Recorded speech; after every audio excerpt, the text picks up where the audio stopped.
Hello दोस्तों, स्वागत है आप सभी का हमारे उत्तराखंड परीक्षा वाणी सीरीज़ में।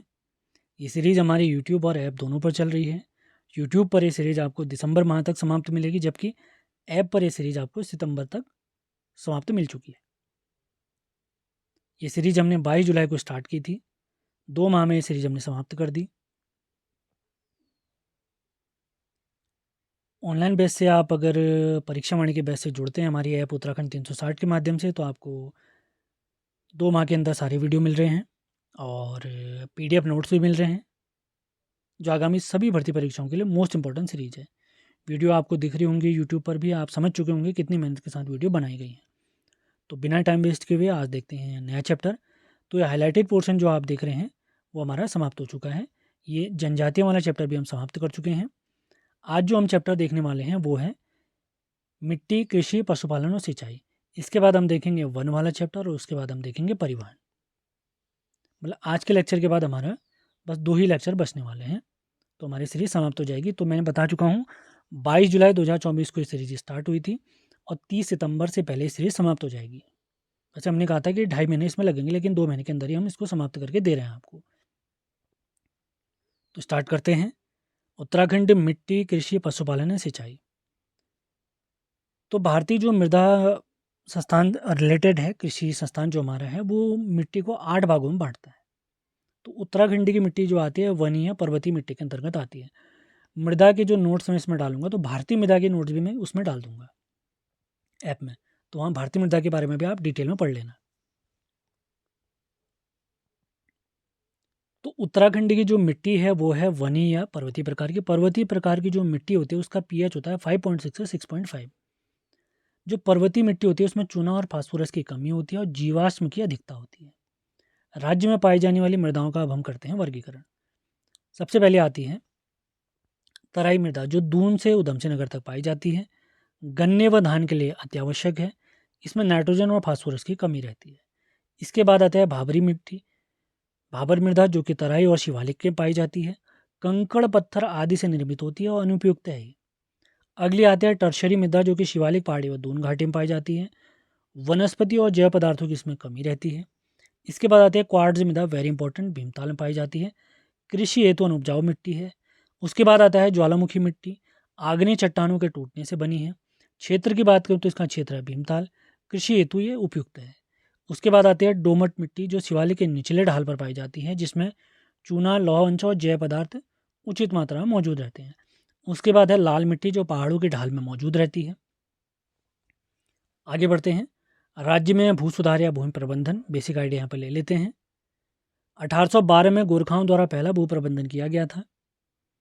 अंग्रेजों का पहला भूमि बंदोबस्त गार्डनर के टाइम पर 1815-16 कुमाऊं में हुआ था। गढ़वाल में पहला हुआ था 1816 में ट्रेल के समय पर। सबसे महत्वपूर्ण बंदोबस्त है नवा, जो कि 1863 से 73 के बीच में हुआ था। अंग्रेजों के भूमि बंदोबस्त की बात हो रही है। ये जेई विकेट ने की थी और पहली बार भूमि बंदोबस्त करने के लिए वैज्ञानिक पद्धति अपनाई गई थी। इस नवे बंदोबस्त के तहत भूमि को 5 भागों में बांटा गया, जिसमें तलाव, उपराव, उपराव अव्वल, उपराव दोयम और इजरान। अभी इनके बारे में डिटेल पढ़ने वाले हैं हम। अंग्रेजों का जो अंतिम भूमि बंदोबस्त था, जो कि केवल गढ़वाल में हुआ था 1928 में, यह इनका 11वां भूमि बंदोबस्त था और ये किसकी अध्यक्षता में हुआ था? इबर्टसन की अध्यक्षता में। और उस समय पे कमिश्नर कौन था? एनसी स्टीफ। राज्य में अभी तक वर्तमान समय तक 12 भूमि बंदोबस्त हो चुके हैं। 11 तो अंग्रेजों के समय पे, 12वां हुआ था 1960-64 के बीच में। इसमें क्या हुआ था? 3 से 1/8 एकड़ तक की भूमि जो क्षेत्र था उसे भू राजस्व देनदारी से मुक्त कर दिया था। यानी इसमें क्या हुआ था? उत्तराखंड के तत्कालीन 90% किसान क्या हो गए थे? भू राजस्व देनदारी से मुक्त हो गए थे इस बंदोबस्त के तहत। अब जैसे अभी हमने भूमि बंदोबस्त देखे अंग्रेजों के, तो कुछ और भूमि बंदोबस्त देख लेते हैं। जैसे तीसरा भूमि बंदोबस्त 1817, चौथा 1820, पाँचवा होता 1823 में, संवत 1880 चल रहा था। इसी वजह से इसे पंचसाला या 80 साला बंदोबस्त भी कहते हैं, या सन 80 का बंदोबस्त भी कहते हैं। किस वजह से? संवत 1880 की वजह से। अंग्रेजों द्वारा छठा बंदोबस्त 1828, सातवां हुआ था 1833 में। पहले से लेकर 7वें तक सभी हुए थे ट्रेल के टाइम पर। कुमाऊं का पहला हुआ था गार्डनर के टाइम पर। आठवां बंदोबस्त होता है 1840 में लुशिंगटन के टाइम पर। इसे 20 साला बंदोबस्त भी कहते हैं। 10वां हुआ था 1896 में पॉ के समय पे। अब बात करते हैं टिहरी रियासत के बंदोबस्त की। टिहरी रियासत के 5 वैसे टिहरी रियासत के टोटल 6 राजा हुए थे। इसका कोड अगर मैं आपको बताऊं तो इसका कोड है SBPKNM, टिहरी रियासत के राजाओं को याद करने का ट्रिक। एस से सुदर्शन शाह, बी से भवानी शाह, पी से प्रताप शाह, के से कीर्ति शाह, एन से नरेंद्र शाह और एम से मानवेंद्र शाह। तो टिहरी रियासत के जो 6 राजा हुए थे उसमें 5 राजाओं ने भूमि बंदोबस्त कराए हैं। सबसे पहले सुदर्शन शाह ने 1823, उसके बाद भवानी शाह 1861, उसके बाद जुला पैमाइश बंदोबस्त किया था प्रताप शाह ने 1873, उसके बाद कीर्ति शाह ने 1903 में, और टिहरी रियासत का अंतिम भूमि बंदोबस्त डोरी पैमाइश बंदोबस्त नरेंद्र शाह जी ने किया था 1924 में। टिहरी रियासत के 5 बंदोबस्त हुए हैं, अंग्रेजों के 11 हुए हैं, उत्तराखंड में टोटल 12 हुए हैं, अंग्रेजों के 11 हुए थे। ठीक। पर्वतीय कृषि भूमि के प्रकार। पर्वतीय भाग में भूमि के 3 प्रकार हैं। सबसे पहले आती है तालाब, सिंचाई की उत्तम व्यवस्था होती है, यह उपराऊ भूमि से 3 गुना अच्छी भूमि होती है। उसके बाद आती है उपराऊ भूमि, यह असिंचित भूमि है। इसके 2 प्रकार हैं, उपराऊ अव्वल और उपराऊ दोयम।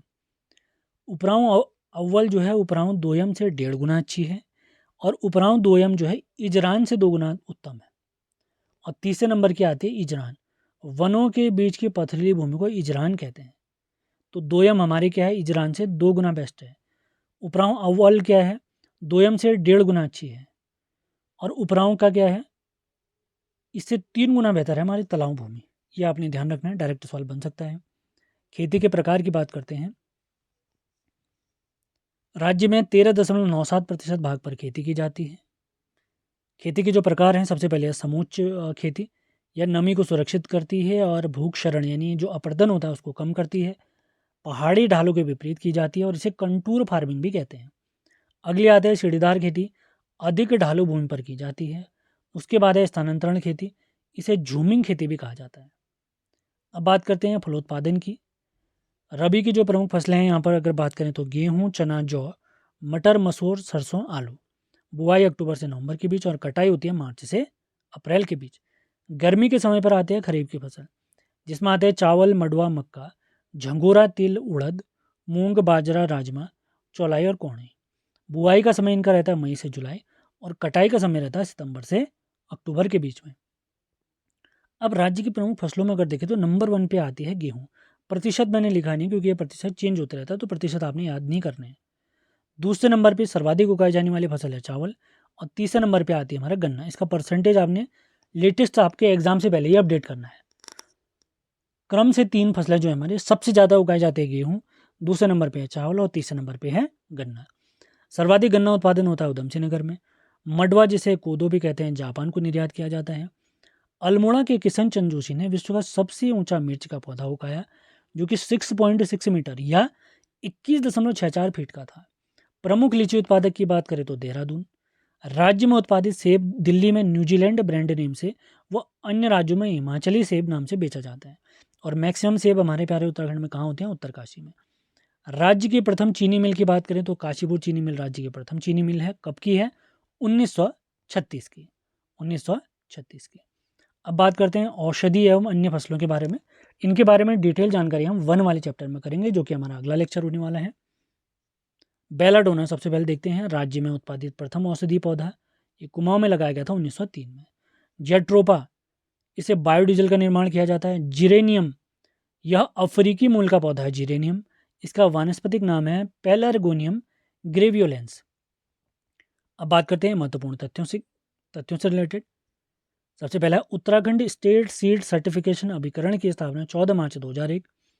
ऑर्गेनिक सर्टिफिकेशन एजेंसी की स्थापना 8 जून 2006। कृषि उत्पादन विपणन बोर्ड दिसंबर 2000। कृषि विविधीकरण परियोजना मई 2001, इसका मुख्य कार्यालय है देहरादून में। किसान रत्न सम्मान की शुरुआत 2010 में हुई है। अब बात करते हैं पशु विकास से related. National कैटिल and buffalo breeding project 2002-2003 का है। गो विज्ञान एवं प्रौद्योगिक संस्थान पशुलोक ऋषिकेश में है। चारा विकास कार्यक्रम हेतु चारा बैंक बनाया गया है पशुलोक और पंतनगर में। आगे बढ़ते हैं, डेयरी विकास के बारे में देख लेते हैं। पहले दुग्ध संघ की स्थापना राज्य में हल्द्वानी में 1949 में हुई थी। मिल्क पाउडर प्लांट हमारा उधम सिंह नगर में है।